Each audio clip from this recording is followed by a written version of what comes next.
as the saying of the Olympics goes, I believe. It's interesting you say that it's become Canada's Games, because I can tell you from my perspective here in central Canada, in Quebec, there has been this overwhelming sense of feel good about what's been going on. I know there was early criticism about the Olympics, and then there was some worry that maybe the athletes weren't going to be getting enough medals because, there's the medal focus.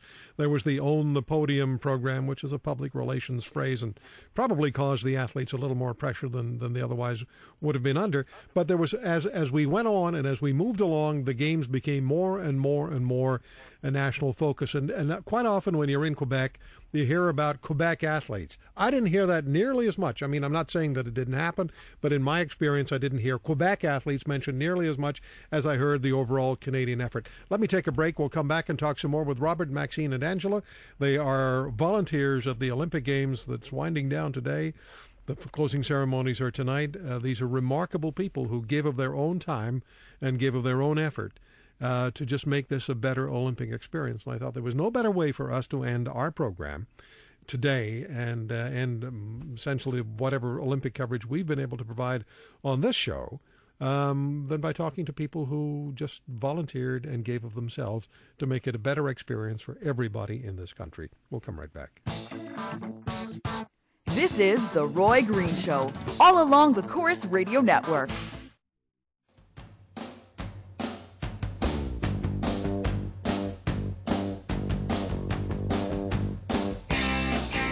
Setting a new standard for weekend radio. This is The Roy Green Show along the Corus Radio Network.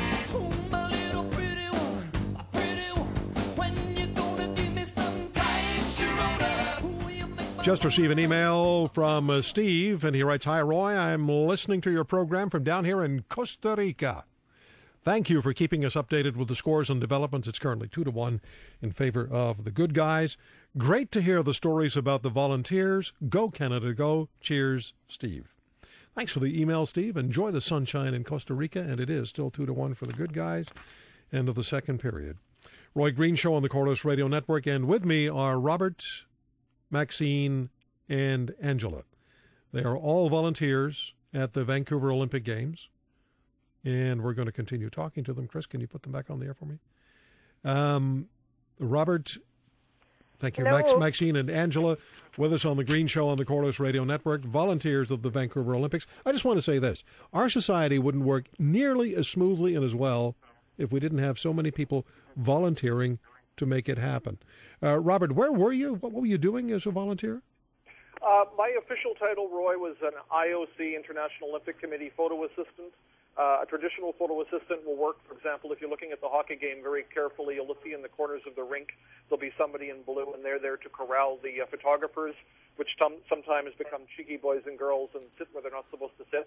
My job, though, was just basically working directly for the IOC, getting photos published and so on. I'll admit, not the most exciting job, but you know what? I turn lemons into lemonade, and I spend a lot of my time taking photographs and videos and helping out tourists. The number one thing I think that all of us volunteers, the contribution we made, is just to simply be friendly and give visitors information, and they were so appreciative.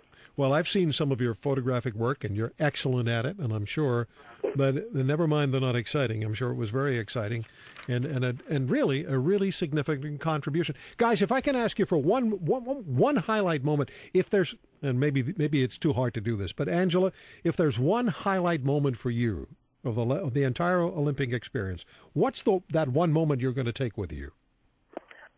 The biggest thing for me was coming home from my shift and having my 12-year-old be awake in her bed, and it's 1:30 in the morning, and she wants to know what countries I saw today and who I drove so we can take the little pin and put it on the world map. She went to school. She told everybody who I drove that day. I started to become a little bit of a celebrity, showing up at school, and all the little kids come around asking me what I've been doing, and it was fabulous to just share that experience. Isn't that great to have that, and also have that experience to be able to share the experience with your daughter?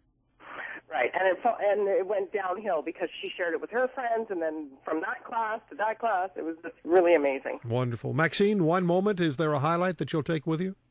Actually, there's just too many to mention. I've been relaying most of the information that I can on Facebook to all my friends and family. I still, every time I see, on TV, when the CTV ad comes up with the "You Gotta Be Here," it still brings tears to my eyes. They should get an award for that commercial, whoever put it together. I think more than anything, it was the spontaneity of the audiences, of the crowd and the fans that would instantly start singing "O Canada." That it's still, when I think about it, I just get chills. I was so impressed. By the way, I was so impressed with that because a few years ago, the Dominion Institute released a study that showed only 24% of Canadians know the second line of "O Canada." I saw lots of Canadians who know the whole thing. Yes, and will sing it happily and loudly and proudly. Yes, that's for sure. It was just amazing. I know Robert posted a message about where he could hear this voice on, I believe it was on probably on the SkyTrain, but couldn't see anybody, and it was a child sitting in a stroller that started to sing "O Canada" when they saw him in his jacket. What a great story. Yes. Robert is a bit modest, though, himself. They have this website that was called Team 2010 that was basically for all the volunteers. He's been the backbone of this website as far as I'm concerned. He's posted all of these pictures. He's gotten volunteers together to meet at different locations, and he's just he needs to go into public relations, I believe. Somebody needs to hire this guy and just keep this spirit going. To walk around downtown and to see people on the streets late at night. I mean, it's just amazing. I'm so glad you're telling us these stories because I think all of us who are hearing you have a greater sense of what it was really like behind the scenes. We saw the action on the television. Maybe we spoke with friends. Maybe we have family in the area who've given us some insights. But you've really painted some wonderful word pictures. We have about a minute and a half, Robert. Is there a moment for you that you will always take with you from these Olympic Games? Well, I'll just say briefly, Roy. I think unlike the other two ladies, Vancouver, I was born and raised here, spent much of my life here.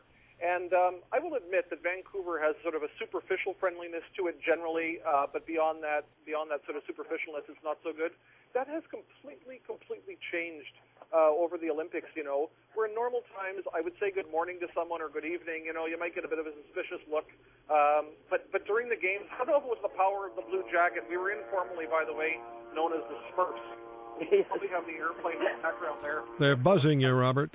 Yes, just a minute. I'm going to go inside now. But I think it's the power of the blue jacket, or informally known as the Smurfs, that just everybody was so like sincerely friendly and singing "O Canada" all the time. Young people weren't embarrassed to do it. It was just a joyous time. I gather from just listening to the three of you that what you will take with you forever is the friendships. Exactly. Absolutely. Thank you so much, Angela, Maxine, Robert. Thank you for what you've done to make the Olympic Games a better experience. Thank you for helping us understand what you have done and painting the word pictures for us. Really appreciate it. All the best to you. You're very, very welcome. I just have one correction, though. I'm originally from Saskatchewan. Oh, I'm sorry. That's okay. Hey, Saskatchewan's... That's okay. Robert, you can't get it right all the time. No, I did live in Alberta, but originally I'm from Saskatchewan. Thanks for the clarification. Angela, Maxine, Robert, thanks. All the best to all of you.